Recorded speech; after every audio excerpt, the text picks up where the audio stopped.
Hello and welcome. You're watching the Into Vietnam News only here on VITV channel. In today's program, we'll look at the following stories. The State Bank of Vietnam launched the 70 trillion dong of real estate credit package. National Financial Supervisory Committee said the GDP growth target in the second quarter is within the reach. Vietnam Airlines made plans for an initial public offering in September. The State Bank of Vietnam said it will deploy a credit product linking 4 players in the construction sector.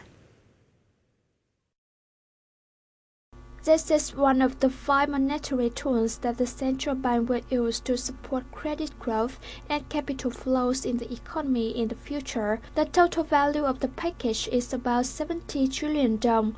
Accordingly, these products aim at linking manufacturers, suppliers, contractors, and investors, helping to lower production costs to meet consumer demand, contributing to the circulation of goods and handling of inventory. It will be led by the State Bank and targeted at residential housing, construction works, and basic construction such as roads, transportation facilities. During the early pilot period, the State Bank will select participating banks, include state-owned banks and some joint stock commercial banks.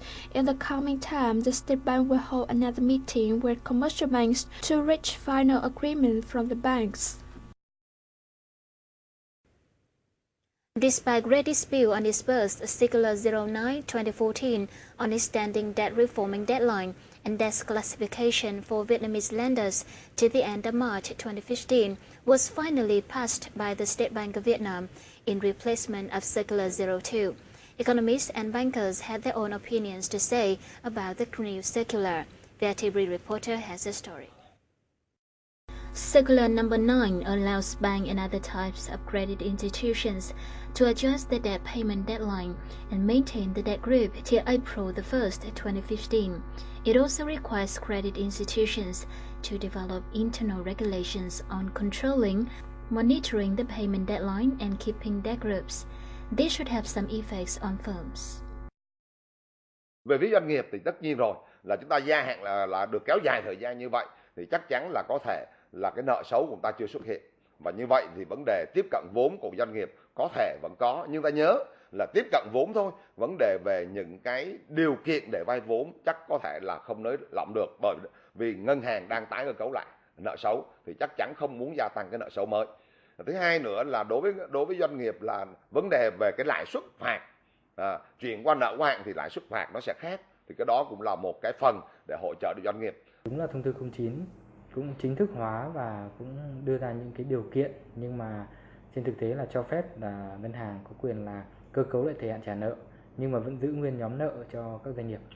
Như vậy thì có nghĩa là doanh nghiệp mà cái hiện tượng bên ngoài ấy, chúng ta có thể nhìn nhận là ngân hàng và doanh nghiệp cũng dễ thở hơn. Some people say commercial banks will enjoy the biggest part of the cake from the issuance of Circular 09. Others say the circular will delay the process of loan reforming and clearing and the revelation of true non-performing loan ratio. Tôi thấy được một bức tranh rõ nét về nợ xấu của hệ thống ngân hàng. Chúng ta vẫn còn những con số mập mờ, những con số hiện nay báo cáo khoảng hơn 4%, thì ngân hàng nhà nước hiện nay nói vào khoảng 7%.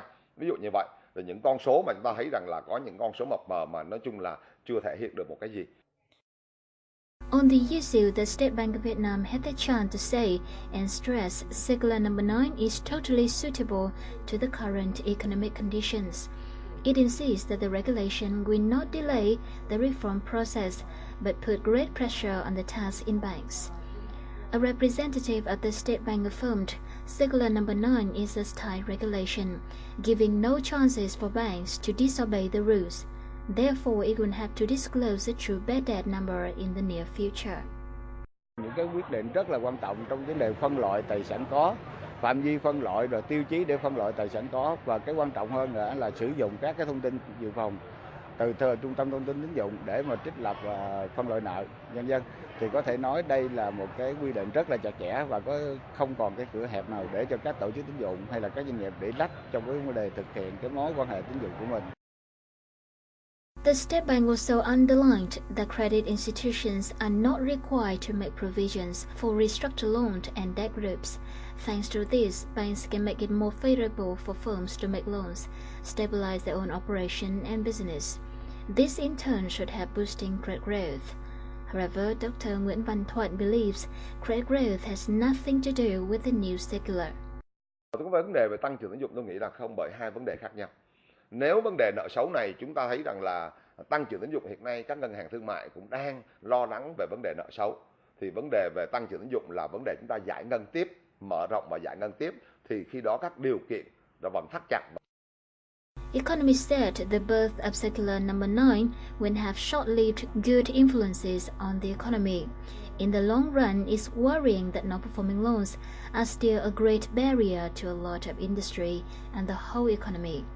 To resolve them, Vietnam should reveal the true amount of bad debts first.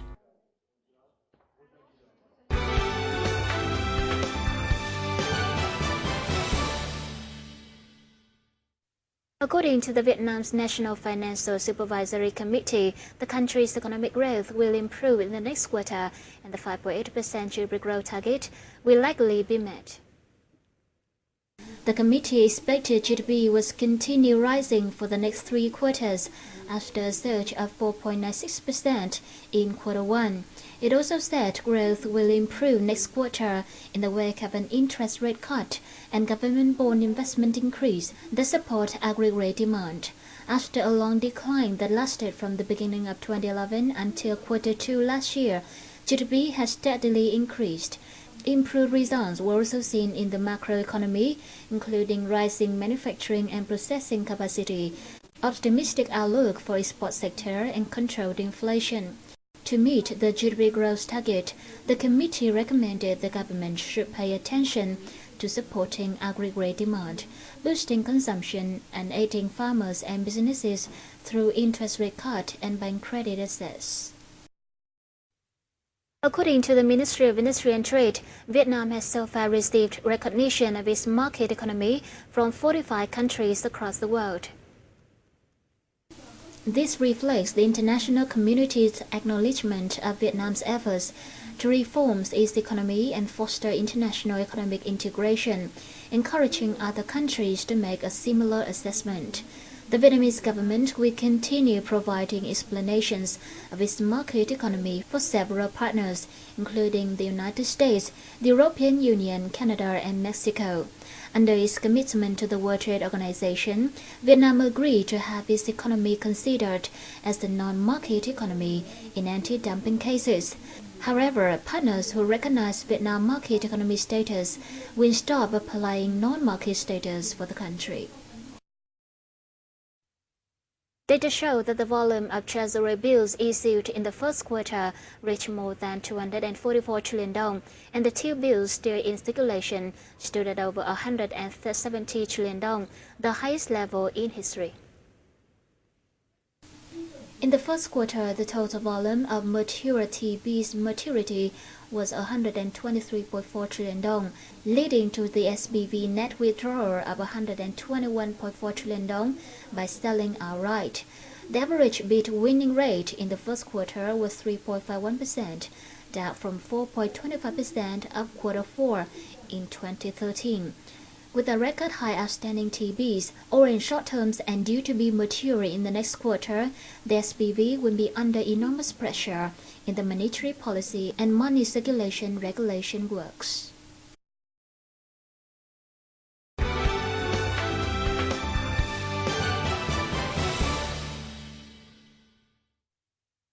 Vietnam Airlines is said to have planned to launch its initial public offering or IPO in September during the Minister of Transport Q1 meeting.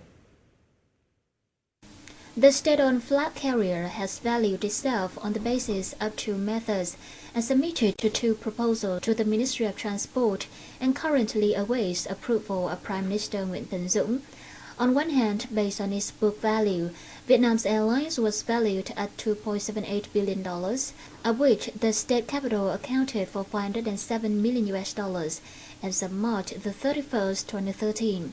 However, based on international standards, foreign financial advisors have estimated that Vietnam Airlines' value was worth $2.7 billion, of which the state capital contributed $1.1 billion.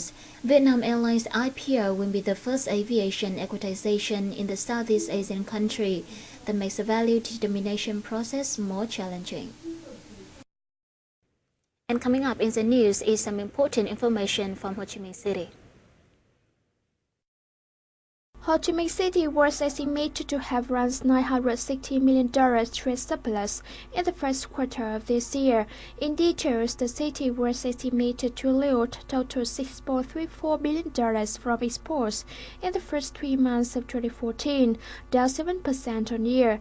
The figure would be $4.75 billion without crude oil, down 3.7% on year.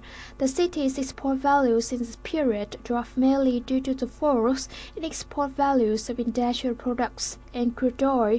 In fact, crude oil exports hit $1.59 billion in the period, down 12.8% in volume and down 3.3% in price, as the country has limited to export crude oil, increased the volume of domestic oil refinery. Exports of industrial products such as garment and textiles, computers, electronics, and spare parts also slid by 11.3% in the period.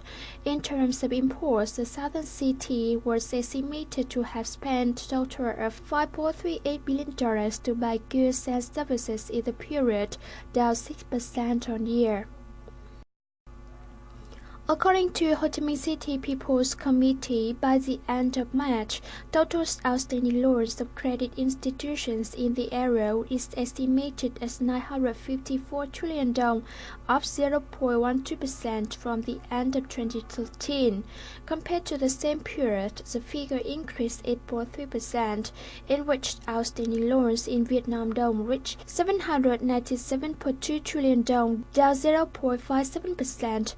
Outstanding loans in foreign currencies reached 156 trillion dong, up 3.75% from the end of 2013. Short-term outstanding loans reached 515 trillion dong, accounting for 54% of total loans. Medium and long-term outstanding loans reached 439 trillion dong, accounting for 46% of total loans. Non-performing loans by the end of February 2014 accounted for 4.85% of total loans. The Mekong Delta city of Cần Thơ were estimated to have yielded a total of 8.6 trillion dong or $4.08 billion of investment in the first quarter of this year, fulfilling 22% of their plan and increasing 0.9% on year. Of those, 889.5 billion dong were disbursed, meeting 33.6% of year target. In the period, the city gross domestic product growth reached 8.32%, up 0.12% on year. The city will further implement preferential policies to attract more investments, such as cutting land high fees, early completing infrastructure of industrial zones, reducing time for evaluating and granting investment certificates.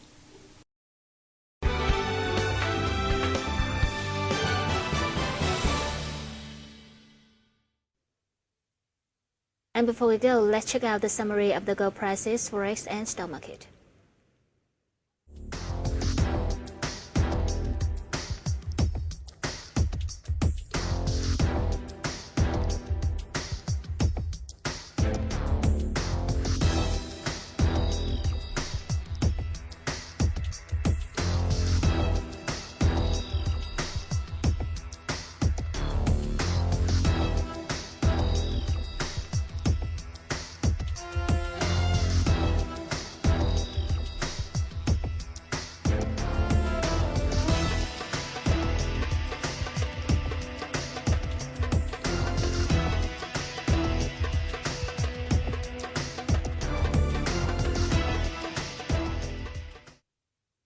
Well, that's the news on VITV. Thank you so much for your attention. Have a nice weekend ahead and see you later.